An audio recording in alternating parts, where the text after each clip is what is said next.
성도님들 한 주 동안 평안하셨습니까? 아멘. 아까 장로님께서 기도로도 말씀하셨지만 요즘 환절기로 인해 감기가 많이 유행하고 있는 것 같습니다. 제가 어딜 다녀봐도 어린이들이 많은 곳에 출입하게 되면은 꼭 이렇게 온도를 체크해서 독감이 있는지 없는지 체크하고 실내로 들어가게끔 하더라고요. 그만큼 독감과 환절기로 인해 감기가 유행하고 있는 때에 특히나 더 건강에 유념하셔가지고 낮에는 덥다고 얇게 입지만 밤 되면 춥습니다. 교회 올 때는 더울 줄 몰라도 가실 땐 추울 수 있어요. 그러니까 감기 유념하셔가지고 하나님의 전에 나오시는데 어려움 없을 수 있도록 하나님의 보살핌과 건강의 축복이 저희 모두에게 함께하길 간절히 소망합니다. 오늘은 안식일 시작하는 시간에 예수님과 제자라고 하는 주제를 가지고서 함께 말씀을 나누려 합니다. 오늘의 본문 말씀입니다. 마태복음 4장 18절에서부터 22절에 있는 말씀입니다. 성경에 있으신 분들은 성경을 펴서 함께 말씀을 보면 좋겠습니다. 마태복음 4장 18절에서 22절에 있는 말씀을 다 찾으시면 함께 낭독하시도록 하시겠습니다.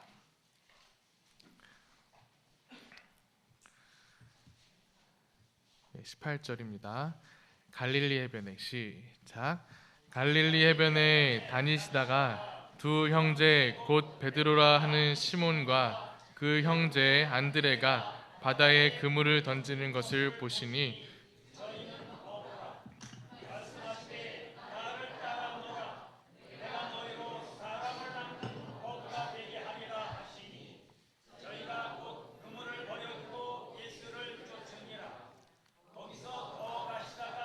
다른 두 형제 곧 세베대의 아들 야고보와 그 형제 요한이 그 붙인 세베대와 한 가지로 배에서 금을 깃는 것을 보시고 부르시니 붙인을 버려두고 예수를 쫓으니라. 아멘. 성도님들도 다 아시는 성경절의 내용을 오늘 본문을 가지고 왔습니다. 저는 이 말씀을 묵상하면서 제 스스로에게 질문을 한번 던져봤습니다.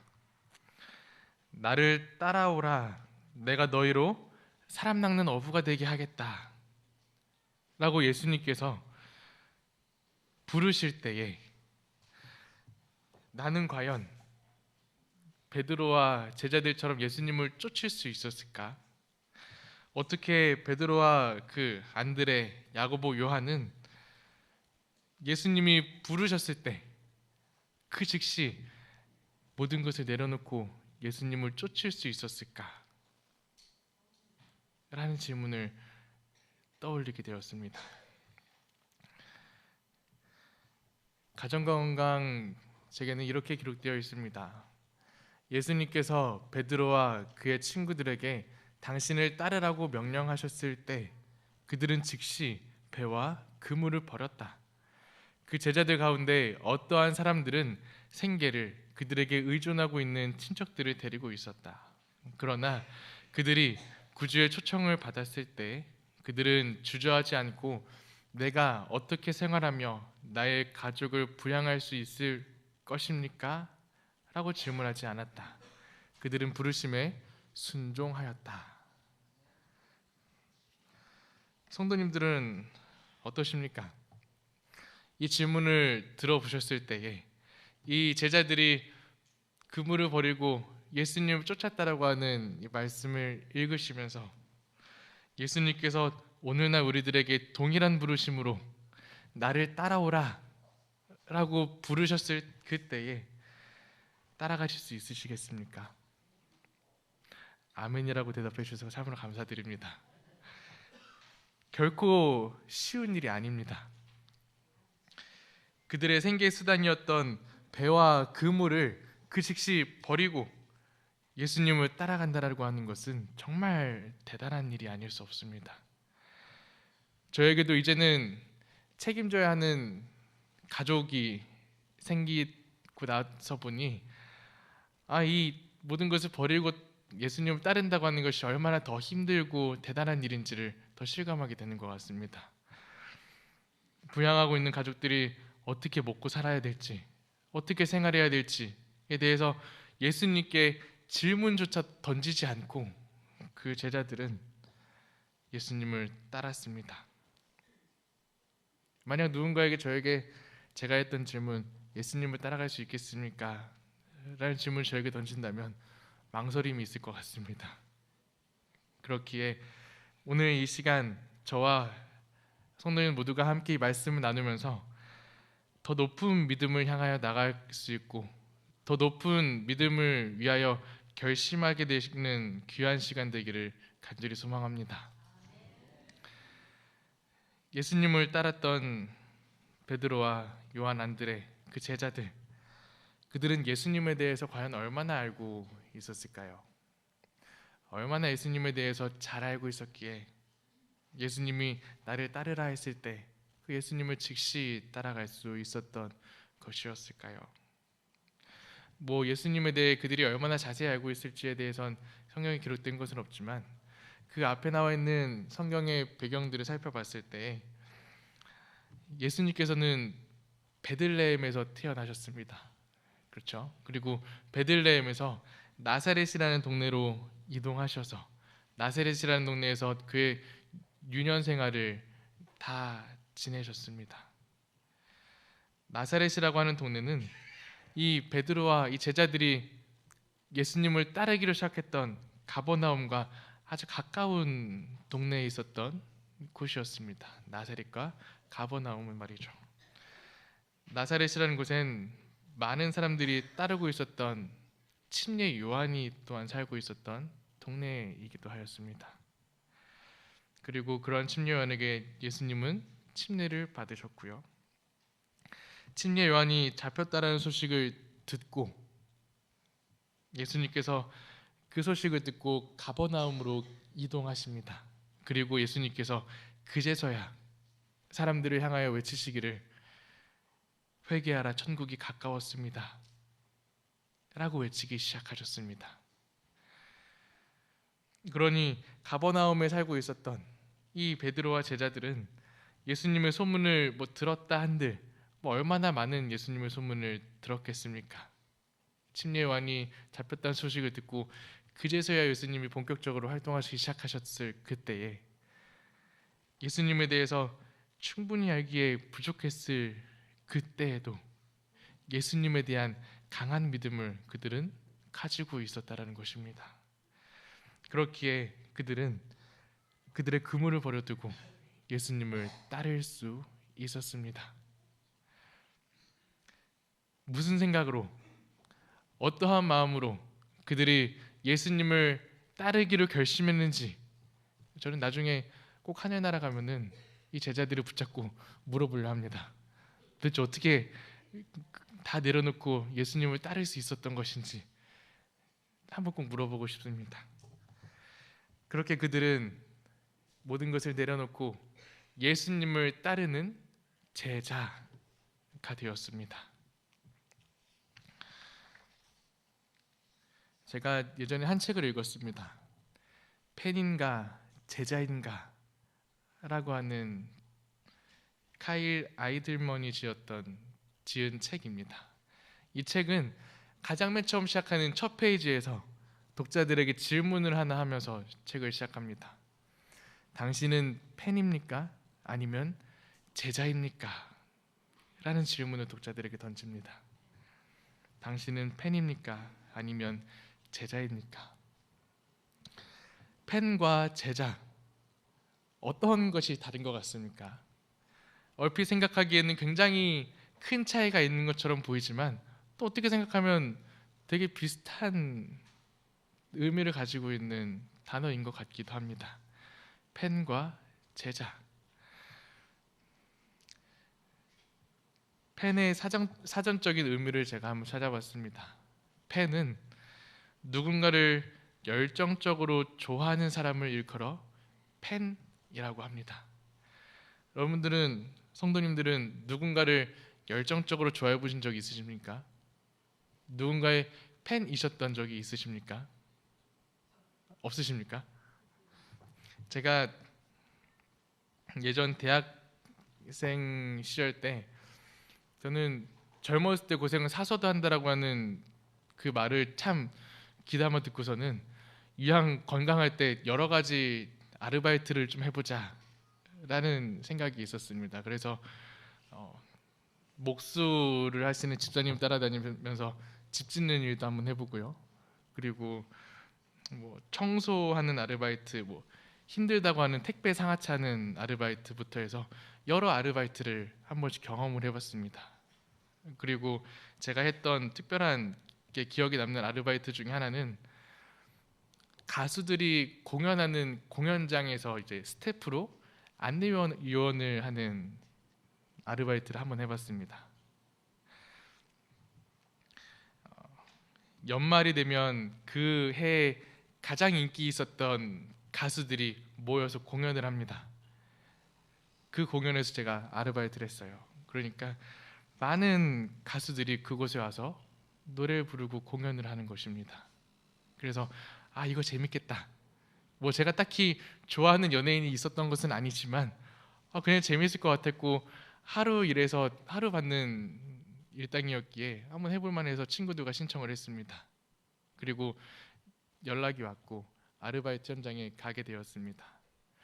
분명 공연이 시작하는 시간은 저녁이었는데 아르바이트생들을 부르기를 아침부터 오라고 부르는 것이었어요. 그래서 친구들과 저는 왜 이렇게 일찍 부를까 라는 생각으로 그 공연장에 갔는데 도착해보고 나서 왜 우리를 이렇게 일찍 불렀는지에 대해서 알게 됐습니다. 공연이 아직 시작하려면 8시간, 9시간이 넘게 남았는데도 불구하고 어디서 모인 사람들인지 모를 많은 사람들이 비슷한 색깔의 티셔츠를 입고 똑같은 불빛 나는 볼펜 같은 거를 들고 수백 명이 앞에 벌써 줄을 서고 있는 겁니다. 그곳에 막 한국인들도 있었고요, 일본인들, 중국인들이 모여가지고 어디 뭐 팬클럽 동아리에서 왔는지 끼리끼리 뭉쳐가지고 줄을 서고 기다리고 있었습니다. 그 1시간 기나긴 시간이 지나고 드디어 공연장에 입장하는 시간이 되었습니다. 이 공연은 특별히 이벤트식의 공연이었어서 티켓이 없었던 공연이었어요. 그래서 선착순으로 들어오는 사람부터 좋은 자리를 내어주는 공연이었는데 앞에 사람부터 다 들여다 보내주고 나다 보니까 뒤에 온 사람들은 들어가지 못하는 상황이 되었습니다. 5시간, 6시간을 기다렸는데도 못 들어가는 사람들이 수십 명 생겼어요. 그래서 못 들어가게 막는 제 마음도 얼마나 미안하던지요. 근데 자리가 없어서 더 이상은 못 들어간다고 계속 막으라고 하니 저는 막았습니다. 미안하게도.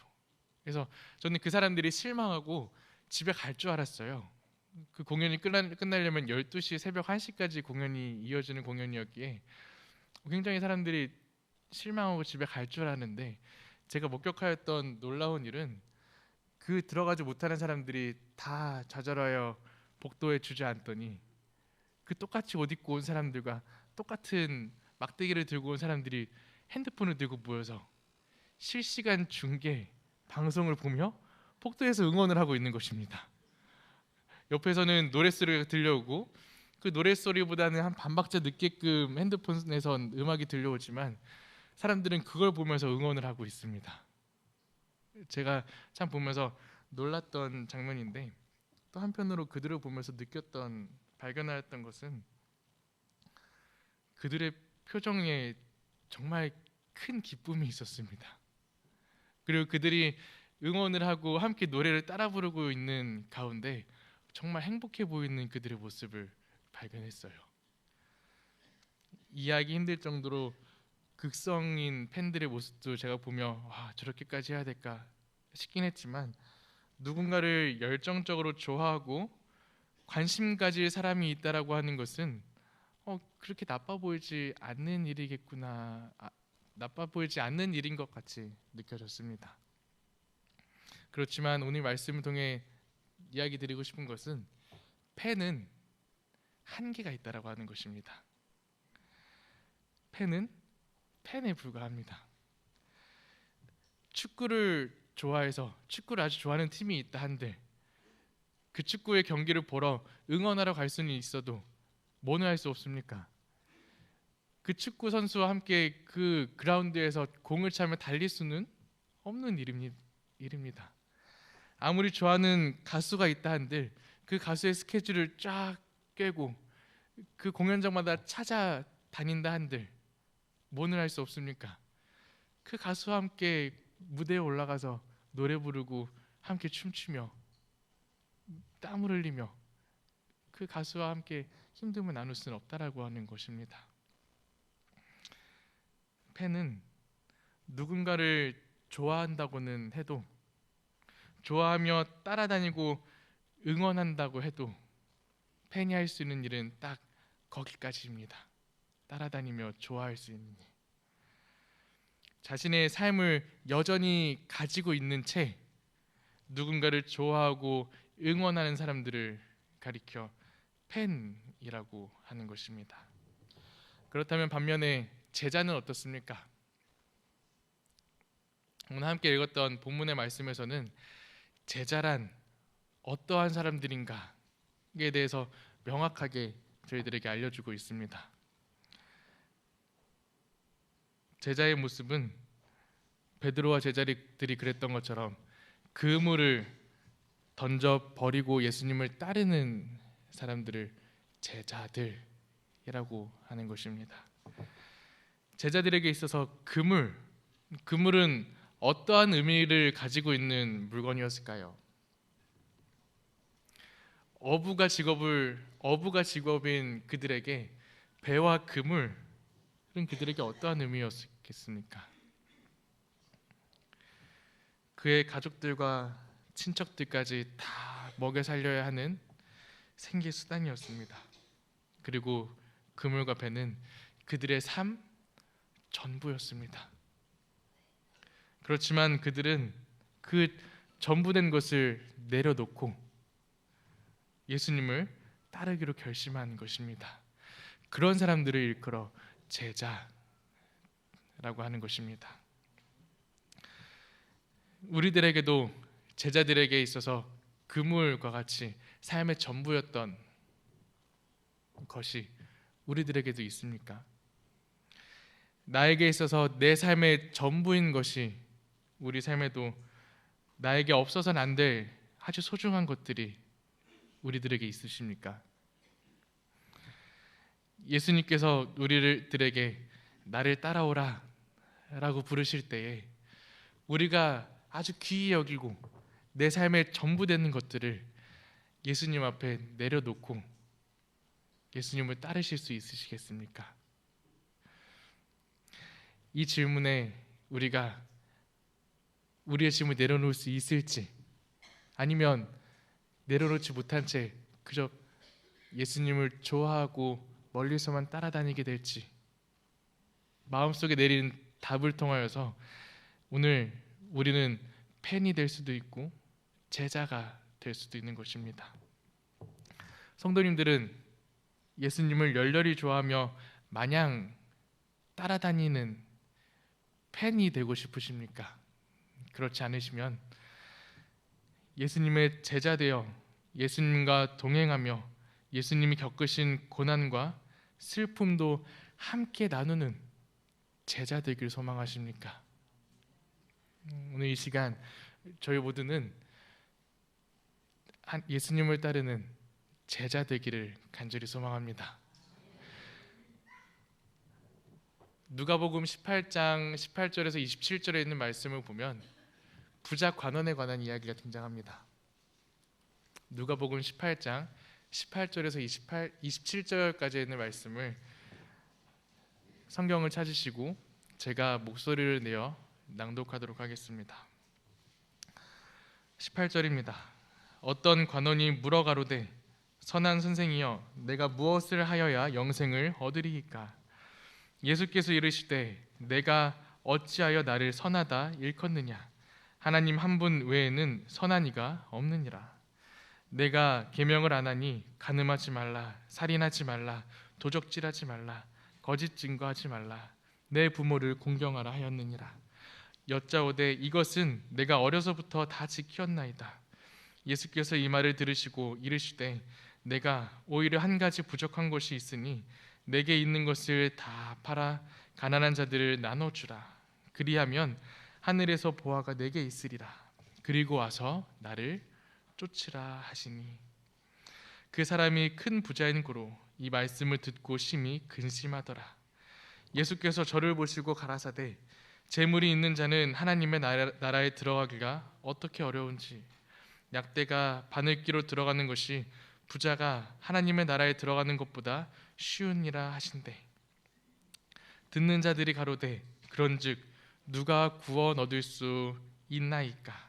가라사대 무릇 사람이 할 수 없는 것을 하나님은 하실 수 있느니라 하시니라. 아멘.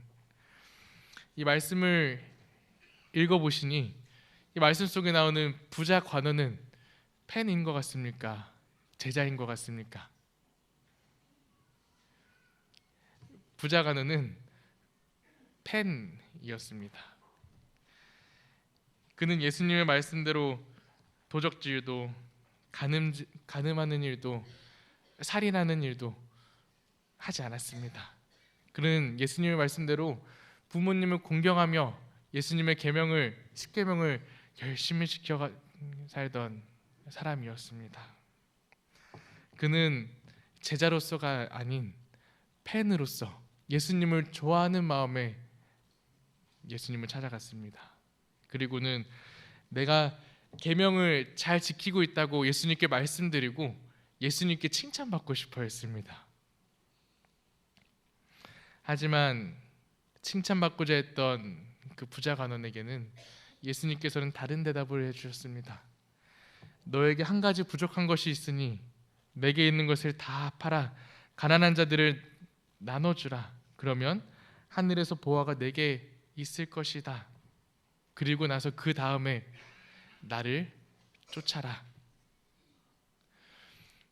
예수님께서는 이 부자 간원에게도 부르심을 초청을 하셨습니다. 너 가지고 있는 것들을 가난한 사람들에게 다 나눠준 다음에 나를 쫓아와라. 아까 읽었던 제자들에게도 그물을 버리고 쫓아오라 하셨던 예수님의 부르심과 동일한 부르심입니다. 부자 간원이 예수님의 말씀대로 가지고 있는 모든 소유를 다 팔고 예수님을 쫓았다면 성경에 기록되어 있는 12제자 가운데 부자 간원의 이름도 분명히 기록되어져 있었을 것입니다. 그런데 그는 가진 것을 내려놓지 못했습니다. 예수님의 제자가 결국 되지 못하였습니다. 뿐만 아니라 그는 성경에서 이름도 모르는, 단지 그에 대해서는 부자 관원이라고밖에 알 수 없는 그냥 사람으로 기록되어져 있는 것입니다. 계명을 어렸을 적부터 다 잘 지켰는데도 말입니다. 제자와 팬의 차이가 여기에 있는 것입니다. 우리의 것을 다 내려놓을 수 있는지, 아니면 우리의 것을 내려놓지 못한 채 예수님을 좋아하기만 하는지. 옆에서 부자 간원과 예수님께서 대화하시는 모습을 살펴본 사람들이 예수님께 이렇게 물었습니다. 예수님, 그렇다면 누가 구원받을 수 있습니까? 예수님, 어떤 사람이 자신의 것을 다 내려놓고 예수님을 쫓을 수 있는 것입니까? 어떻게 하면 예수님의 제자가 될 수 있습니까? 라고 그 대화를 듣던 주변 사람들이 예수님께 여짜왔습니다. 이 질문들은 우리가 아까 우리들 마음속에 던졌던 어떻게 하면 모든 것을 다 내려놓고 예수님을 쫓을 수 있었을까? 그 제자들이 생각하며 마음속에 던졌던 그 질문과 동일한 질문입니다. 어떻게 모든 것을 내려놓고 예수님의 제자가 될 수 있을까요? 어떠한 사람이 예수님의 제자 될 수 있는 것일까요? 본문 말씀 27절에는 예수님께서는 이렇게 말씀하셨습니다. 다 함께 읽을까요? 무릇 사람이 시작. 무릇 사람이 할 수 없는 것을 하나님은 하실 수 있느니라 라고 예수님은 기록하셨습니다. 사실 성경이 우리에게 계속해서 깨닫기를 바라는 한 가지 메시지는 바로 이것이라 생각합니다. 우리들의 힘으로는 아무것도 할 수 없어. 죄 가득한 세상 속에서 우리가 살고 있지만 우리의 힘으로는 죄를 이길 수 없어. 우리의 부끄러운 습관, 우리의 죄 가득한 품성들 바꾸고자 노력하지만 우리 스스로의 힘으로는 그것들조차 바꿀 힘이 우리들에게는 없다라는 것을 성경은 계속해서 우리들에게 알려주고 있지 않나 싶습니다. 우리가 진정한 사랑을 하고 싶다 한들, 우리 마음속에 평화가 있기를 노력한다 한들 우리의 스스로 힘으로는 할 수 없는 일들입니다. 성경은 그것들을 우리들에게 계속하여 말해주고 있습니다. 그리고 우리의 연약함을 깨달은 자들에게 예수님은 말씀하십니다. 무릇 사람이 할 수 없는 것을 하나님은 하실 수 있느니라 라고 말입니다. 죄 가득한 세상 속에서 살며 죄를 이길 힘도 없는 우리들이지만 하나님이 함께 하시면 죄를 능히 이기실 수 있습니다. 내 작은 습관, 고치고 싶은 품성 하나, 고치고 싶지만 내 힘으로 아무리 노력한다 한들 쉽게 고쳐지지 않는 그 문제들이 하나님이 함께 하시면 우리들이 새 사람으로 다시 태어날 수 있는 것입니다. 이기심과 질투하는 마음 속에서 진정한 사랑이 무엇인지 깨닫지도 못하는 우리를 향해 예수님은 진정한 사랑을 보여주시고 우리 마음속에 진정한 사랑이 새어나올 수 있도록 인도하여 주시는 분이십니다. 성경이 우리에게 전하는 메시지는, 그리고 오늘 이 본문이 우리에게 말해주는 메시지는 창조주 하나님을 바라보아라. 우리에게 힘이 없음을 느낄 때, 우리의 연약함을 느낄 때 전능하신 하나님을 바라보아라 라고 하는 메시지를 담고 있습니다. 우리에게는 불가능이 있지만 하나님에게는 모든 것이 가능하다라고 하는 사실을 잊지 않게 되길 소망합니다. 성경에서는 계속하여 우리들에게 그것들을 말해주고 있는 것입니다. 이 안식을 시작하는 이 예배에 한 소망이 있다면 성전에 나온 모든 성도님들이 하나님만을 바라보시다가 집에 돌아가게 되시는 거룩한 안식이 되길 소망합니다. 예수님의 부르심 앞에서 우리의 힘과 믿음으로는 어떤 일을 할 때 걱정이 가득해지고 근심이 쌓이고 할 수밖에 없지만 성령 하나님께서 우리와 함께 하신다면 우리도 제자들과 같이 우리의 것을 다 내려놓고 예수님을 따르게 될 수 있으리라 확신합니다. 예수님께서 나를 향해서 나를 따라오너라 라고 하는 부르심이 동일하게 우리의 신앙 가운데 있을 그때 기쁨으로 네 예수님 따르겠습니다 라고 대답하시며 예수님의 뒤를 따르게 되시는 제자 되시길 간절히 소망합니다. 마석교회에 정말로 예수님을 사랑하는 예수님의 팬들이 많아지는 것도 참 보기 좋은 일이지만 더 높은 믿음을 바라시며 예수님을 따르는 일에 있어 우리의 모든 것을 다 내려놓을 준비가 되어 있는 제자들이 하나 둘 늘어나 마석교회 전체가 예수님의 제자들 될 수 있는 교회 되기를 간절히 소망하며 오늘 말씀 마치도록 하겠습니다.